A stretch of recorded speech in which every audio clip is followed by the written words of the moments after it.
Uncle Tom's Cabin by Harriet Beecher Stowe. Chapter 44 The Liberator. George Shelby had written to his mother merely a line, stating the day that she might expect him home. Of the death scene of his old friend he had not the heart to write. He had tried several times, and only succeeded in half choking himself, and invariably finished by tearing up the paper, wiping his eyes, and rushing somewhere to get quiet. There was a pleased bustle all through the Shelby mansion that day in expectation of the arrival of young Massa George. Mrs. Shelby was seated in her comfortable parlor, where a cheerful hickory fire was dispelling the chill of the late autumn evening. A supper table, glittering with plate and cut glass, was set out, on whose arrangements our former friend, old Chloe, was presiding. Arrayed in a new calico dress, with clean white apron and high well-starched turban, her black polished face glowing with satisfaction, she lingered, with needless punctiliousness, around the arrangements of the table, merely as an excuse for talking a little to her mistress. "Laws, now, won't it look natural to him?" she said. "Thar, I set his plate just whar he likes it round by the fire. Massa George allers wants the warm seat. Oh, go away. Why didn't Sally get out the best teapot? The little new one Massa George got for Missus Christmas. I'll have it out. And Missus has heard from Massa George?" she said, inquiringly. "Yes, Chloe, but only a line just to say he would be home tonight, if he could, that's all." "Didn't say nothing about my old man, s'pose?" said Chloe, still fidgeting with the teacups. "No, he didn't. He did not speak of anything, Chloe. He said he would tell all when he got home." "Just like Massa George. He's allers so fierce for tellin' everything hisself. I allers minded that are in Massa George. Don't see, for my part, how white people generally can bear to have to write things much as they do, writing such slow, uneasy kind of work." Mrs. Shelby smiled. "I'm thinking my old man won't know the boys and the baby. Lor, she's the biggest gal now. Look, she is, too, and pert, Polly is. She's out to the house now, watching the hoe cake. I's got just the very pattern my old man liked so much a baking, just sich as I gin him the morning he was took off. Lord bless us, how I felt that our morning!" Mrs. Shelby sighed and felt a heavy weight on her heart at this allusion. She had felt uneasy ever since she received her son's letter, lest something should prove to be hidden behind the veil of silence which he had drawn. "Missus has got them bills?" said Chloe, anxiously. "Yes, Chloe." "'Cause I wants to show my old man them very bills the perfectioner gave me. And, says he, 'Chloe, I wish you'd stay longer.' 'Thank you, massa,' says I would, only my old man's coming home, and Missus, she can't do without me no longer. There's just what I telled him. Very nice man, that Massa Jones was." Chloe had pertinaciously insisted that the very bills in which her wages had been paid should be preserved, to show her husband, in memorial of her capability, and Mrs. Shelby had readily consented to humor her in the request. "He won't know Polly, my old man won't. Laws, it's been 5 years since they tuck him. She was a baby then. Couldn't but just stand up.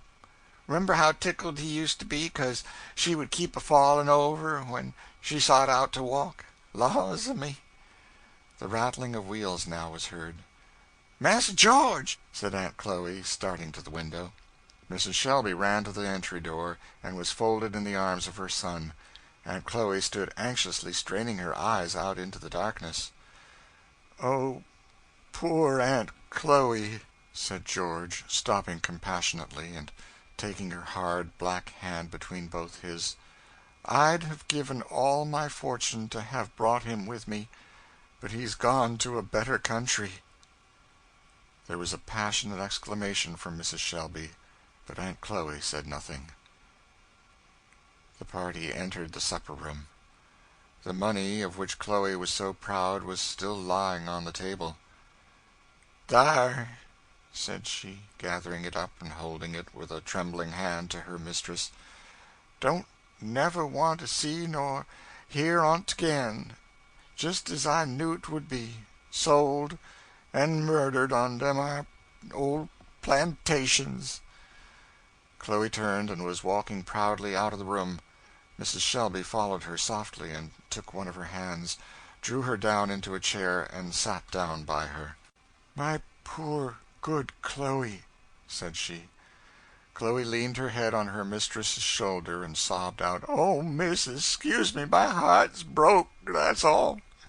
"I know it is," said Mrs. Shelby, as her tears fell fast, "and I cannot heal it, but Jesus can. He healeth the broken-hearted, and bindeth up their wounds."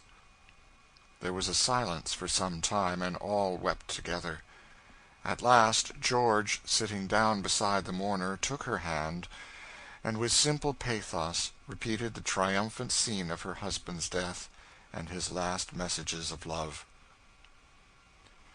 About a month after this, one morning, all the servants of the Shelby estate were convened together in the great hall that ran through the house, to hear a few words from their young master.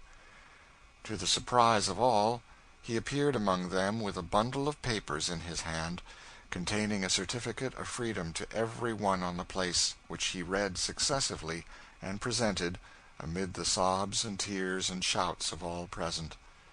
Many, however, pressed around him, earnestly begging him not to send them away, and with anxious faces tendering back their free papers. "We don't want to be no freer than we are. We's allers had all we wanted. We don't want to leave the old place, and Mas'r and Missis and the rest." "My good friends," said George, as soon as he could get a silence, "there'll be no need for you to leave me. The place wants as many hands to work it as it did before. We need the same about the house that we did before. But you are now free men and free women. I shall pay you wages for your work, such as we shall agree on. The advantage is, that in case of my getting in debt, or dying, things that might happen, you cannot now be taken up and sold. I expect to carry on the estate, and to teach you what, perhaps, it will take you some time to learn, how to use the rights I give you as free men and women.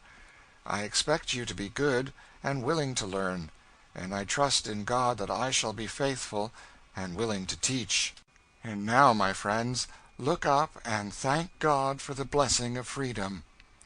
An aged patriarchal negro, who had grown gray and blind on the estate, now rose, and lifting his trembling hands, said, "Let us give thanks unto the Lord." As all kneeled by one consent, a more touching and hearty Te Deum never ascended to heaven, though borne on the peal of organ, bell, and cannon, than came from that honest old heart. On rising, another struck up a Methodist hymn, of which the burden was, "The year of Jubilee is come, return, ye ransomed sinners, home." "One thing more," said George, as he stopped the congratulations of the throng. "You all remember our good old Uncle Tom?" George here gave a short narration of the scene of his death, and of his loving farewell to all on the place, and added, "It was on his grave, my friends, that I resolved before God that I would never own another slave, while it was possible to free him, that nobody, through me, should ever run the risk of being parted from home and friends, and dying on a lonely plantation, as he died. So when you rejoice in your freedom, think that you owe it to that good old soul, and pay it back in kindness to his wife and children. Think of your freedom every time you see Uncle Tom's Cabin, and let it be a memorial to put you all in mind to follow in his steps, and be honest and faithful and Christian as he was." End of chapter 44.